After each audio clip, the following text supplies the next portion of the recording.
മഹാലക്ഷ്മി സീരിയലിലെ latest promo റിവ്യൂയിലേക്ക് എല്ലാ കൂട്ടുകാർക്കും സ്വാഗതം. അങ്ങനെ കണ്ണൻ ദുർഗയോട് പറയാണ് കേട്ടോ, എന്തിനു വേണ്ടിയിട്ടാണ് അമ്മേ ഇവരെങ്ങനെയൊക്കെ ചെയ്യുന്നത്? ഞാൻ ഇവർക്കൊക്കെ കൊടുക്കുമല്ലോ, ഇവർക്കും കൂടിയിട്ടുള്ളതാണല്ലോ എൻ്റെ സ്വത്ത്, അല്ലാതെ എനിക്കും മഹിക്കും കുഞ്ഞിനും എന്തിനാണ് ഇത്രയൊക്കെ എന്നിങ്ങനെ പറയണം കേട്ടോ. ദുർഗയ്ക്കാകെ ഭയങ്കര സങ്കടമാണ്. അതിനുശേഷം കണ്ണൻ ആശുപത്രിയിലേക്ക് പോവുകയാണ് കേട്ടോ. മഹിയുടെ അടുത്ത് അവിടെ പോകുമ്പോൾ അനന്തവും ലേഖയും എല്ലാവരും ഉണ്ടാകും. മഹി, ശരിക്കും പറഞ്ഞു കഴിഞ്ഞാൽ നിനക്കിപ്പോൾ എന്നെ കാണാൻ പറ്റില്ലായിരുന്നു എന്ന് ചോദിക്കുക. എന്ത് പറ്റി കണ്ണേട്ട എന്ന് ചോദിക്കുമ്പോൾ കണ്ണൻ നടന്ന കാര്യങ്ങളെല്ലാം പറയുകയാണ്. അവിടെ AC-യിൽ വിഷവാതകം നിറച്ച് ഉണ്ണി ഞാൻ ശ്വാസം കിട്ടാതെ പിടഞ്ഞ് കൊണ്ടുപോയി ആശുപത്രി കൊണ്ടുപോകുന്ന വഴിക്ക് അവൻ എന്നെ പകുതി വഴിയിൽ കൊല്ലാൻ ശ്രമിച്ചു. അങ്ങനെ ഞാൻ പെട്ടെന്ന് എണിച്ച് നടന്നത് അവരെല്ലാവരും അറിഞ്ഞു എന്ന് പറയുന്നു കേട്ടോ.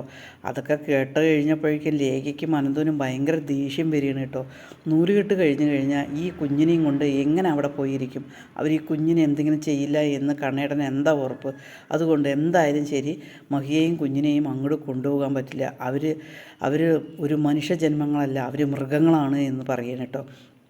നമ്മുടെ സ്നേഹം സത്യമാണെന്ന് എനിക്ക് ഒരിക്കലും വിശ്വസിക്കാൻ പറ്റില്ല എന്നും ലേഖ പറയാണ്. അതേസമയം മുത്തശ്ശേരിയോട് പറഞ്ഞിട്ട് ജയിലിലേക്ക് പോയിട്ടുണ്ട് കരുണ കേട്ടോ. അച്ഛനോട് നടന്ന കാര്യങ്ങളൊക്കെ പറയണം. അത് കേട്ട് കഴിഞ്ഞപ്പോൾ പ്രതാപന് എന്ത് ചെയ്യണമെന്നറിയില്ല. തൻ്റെ മോൾ ഇത്രയും ഒരു അവസ്ഥയിൽ പെട്ടല്ലോ എന്ന് പറഞ്ഞിട്ട്.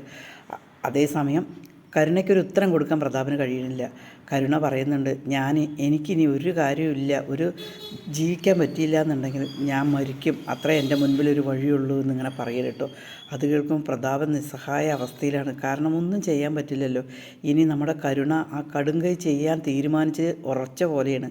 കാരണം മുത്തശ്ശിയുടെ പ്രോപ്പർട്ടിയും കൂടി പോയി എന്ന് അറിഞ്ഞു കഴിഞ്ഞാൽ പിന്നെ കരുണയുടെ സ്വഭാവം നേരാക്കാൻ കരുണയ്ക്ക് ഒരിക്കലും സാധിക്കില്ല.